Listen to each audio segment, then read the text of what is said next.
Hello everyone, welcome to Constitution Day 2025 here at SKYCTC. My name is Dr. Barry Kennedy, and for years the federal government has required that on September the 17th or around that date that institutions celebrate Constitution Day in some form or fashion. This year we're going to do something a tad different. In years past we've looked at the amendments, thinkers that have influenced the Constitution, and a variety of other things.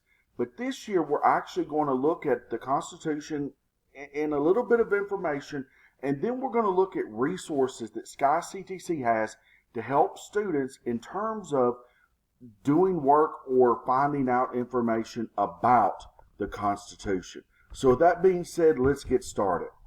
First things first, the Constitution really is going to get rolling because of an event called Shays' Rebellion. Shays' Rebellion showed the Articles of Confederation that having an extremely weak federal government really did not work.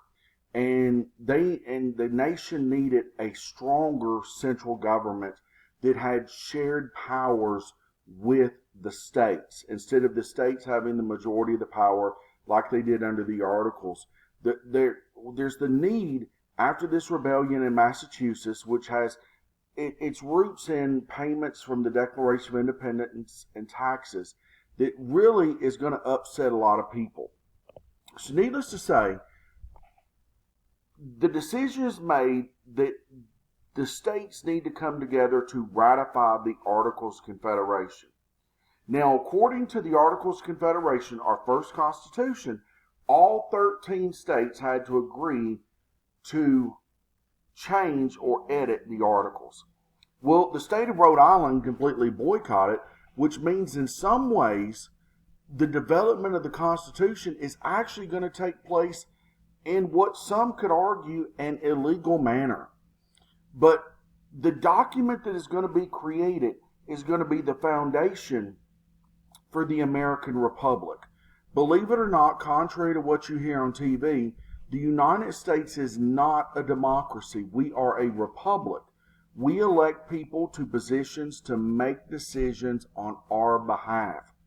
And then, of course, we hold those people accountable through election and re-election and things like that, plus being able to contact these officials to let them know what we do or do not want them to do in terms of their voting habits.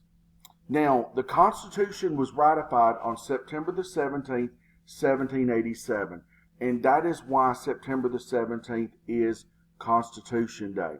And from this point on, not only does it establish the American Republic, but this document of the Constitution is going to be used around the world as a model for numerous other documents that are going to outline the freedoms of the citizenry and the protection against overreaching of the government. Now, our Constitution has 7 articles, or 7 parts. The first part, the legislative part, is also known as the Congress part. This article is over half the length of the entire document. Why the framers wanted there to be checks and balances in terms of the 3 branches of government, they really wanted Congress to have the most power. That's why only Congress can technically tax. That's why only Congress can technically declare war. That's why only Congress can authorize the printing of money and things of that nature. Because the early Americans were afraid of a strong chief executive. They did not want a chief executive that would resemble anything like a king. So really they wanted the positions to work together, and the president in some ways is to hold Congress accountable through the power of veto. But other than that, the second branch, the executive branch, which outlines the presidency and his entire executive department, says that the president is our commander-in-chief. That's keeping tabs on Congress as well, but not giving the president too much power, as well as the power of veto, as I just mentioned, And the president is to make sure that the laws that Congress passes are enacted. And the president is our ambassador to the rest of the world. And in some ways, these are the main powers of the presidency as according to the Constitution. Now, as things have changed over time, the president has gotten more powers, more implied powers, through executive orders and things like that, which were originally intended that if the nation encounters some kind of attack or something, when Congress was not in session, and it would take Congress weeks to get back in to D.C., that the president could act until Congress got back. And during the Cold War was expanded with the idea of nuclear weapons. The third branch is about the courts, which of course becomes known as the Supreme Court branch.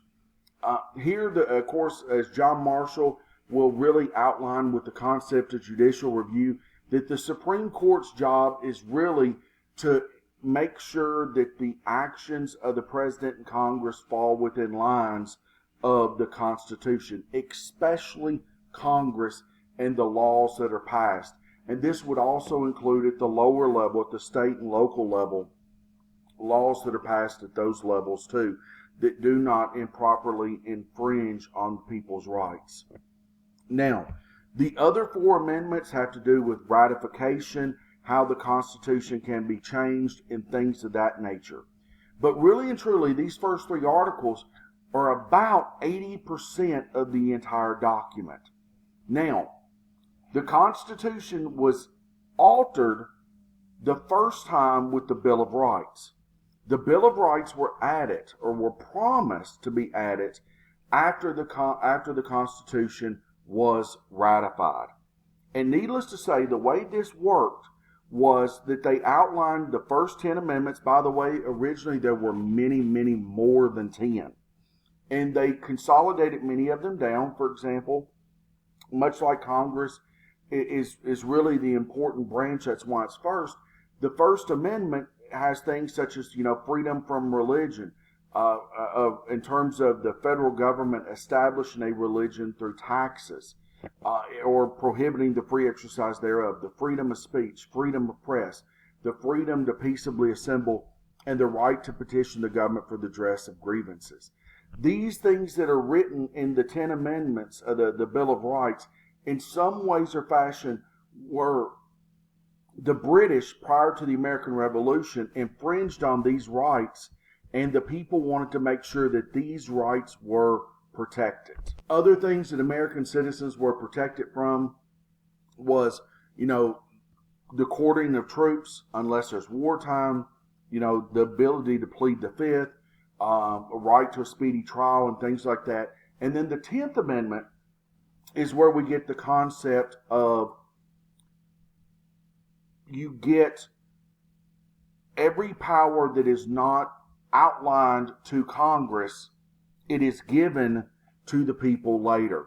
And of course, the Constitution has really only been amended after the Bill of Rights, if you think about it, 17 times, 18 times counting the Bill of Rights, for a total of 27 amendments. These things have lowered the voting age, given women the right to vote, given African Americans citizenship and the right to vote and things like that, in terms of what a lot of these amendments do. In terms of, and also things such as, prohibition, which was later repealed, and also limiting how many terms a president can be in office. So the document was designed to limit government and to protect the rights of citizens. That is the most important thing. We see that by the statement, "We the people." It was organized in a way that the government was to be held accountable to the people in every aspect. And of course, that was supposed to happen through the court system as well as also through elections. Now, let's be honest. Our Constitution in the beginning was not perfect. Rights were not given to Native Americans or the American Indians, as some people like to say, according to the Smithsonian, African Americans, and also women. But the ideals of the Constitution will later be applied and expanded to those groups that were once exclude it. And that's one of the things that does make the Constitution a very unique and important document. While there were some omissions and there were some issues, the idea of freedom, the idea that all should be protected from the government as long as they are not violating the law or doing anything like that, and all should be protected from government overreach, is a very, very important principle that's been applied to all. And needless to say, this document is the embodiment of not only what we normally think of with the Enlightenment, the French Enlightenment with Voltaire, and Montesquieu and Rousseau and John Locke in Britain and Adam Smith in Scotland, but it's really the embodiment of the Greco-Roman ideals of government. Ancient Athens had the closest thing to a pure democracy that the world has ever seen. But our government, in large part, is based after the Republic of Rome.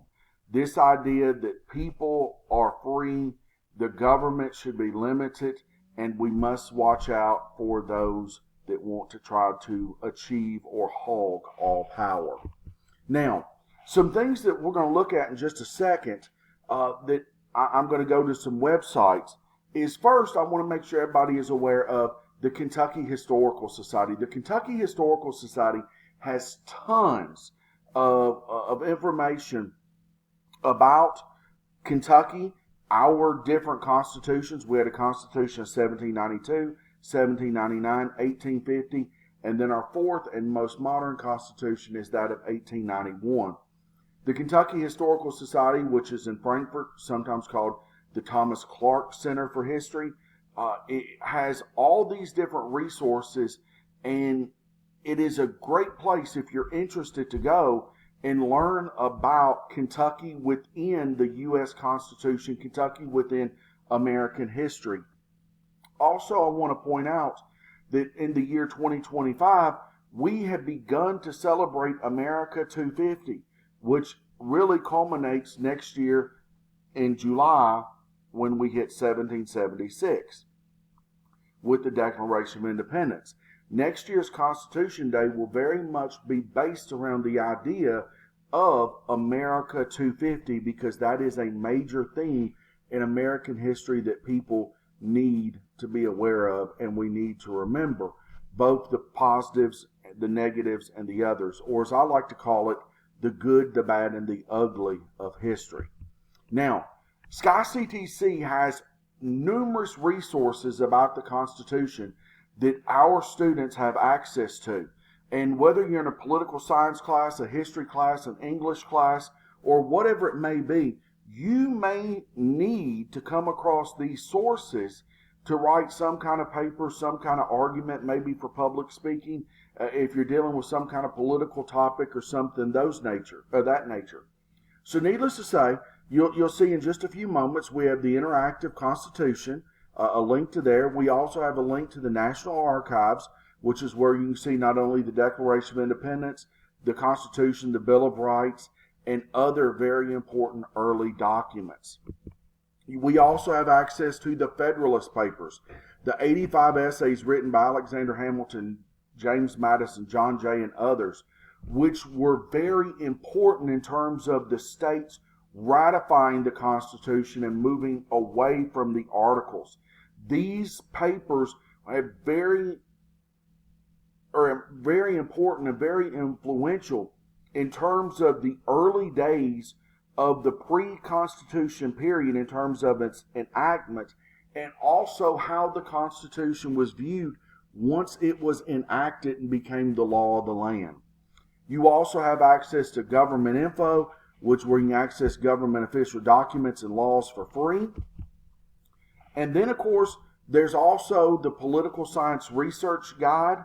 And in my websites, in just a second, I also give you access to the History Research Guide. So anything that you could possibly use if you're taking a government class, POL 101, American Government, or if you're taking another American Government class, perhaps through another KCTCS school. And again, even with history, a lot of these things will overlap in terms of American history and the Constitution, and ideas such as the amendments in constitutional law and how the Constitution is interpreted.